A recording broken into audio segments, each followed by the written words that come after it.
ধোনি নাকি সৌরভ, টিম ইন্ডিয়ার সেরা ক্যাপ্টেনকে অবসর নিয়ে মুখ খুললেন ঋদ্ধিমান। ভারতীয় টেস্ট ব্যাটিং তারকা ঋদ্ধিমান সাহা পাঞ্জাবের বিরুদ্ধে তার শেষ রঞ্জি ম্যাচ খেলার পর অবসরের কথা ঘোষণা করেছেন। তিনি 40টি টেস্ট এবং 9টি ওয়ানডেতে ভারতের প্রতিনিধিত্ব করেছেন। এক সাক্ষাৎকারে সাহা ভারতীয় দলে তার সময়ে দেখা অধিনায়কদের ব্যাপারে নিজের মতামত জানিয়েছেন।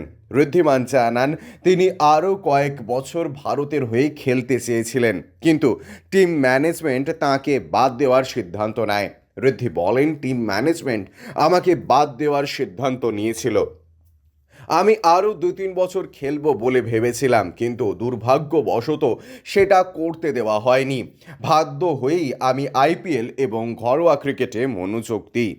ভারতীয় দলে তাঁর কেমন কেটেছে তাও সাক্ষাৎকারে জানিয়েছেন ঋদ্ধিমান। তিনি বলেছেন, আমি সারা জীবনই ক্রিকেটকে উপভোগ করেছি, দলের সবাইকে সাহায্য করার চেষ্টা করেছি। উত্থান পতন ছিল, কিন্তু প্রতিটি মুহূর্ত আমার মনে আছে।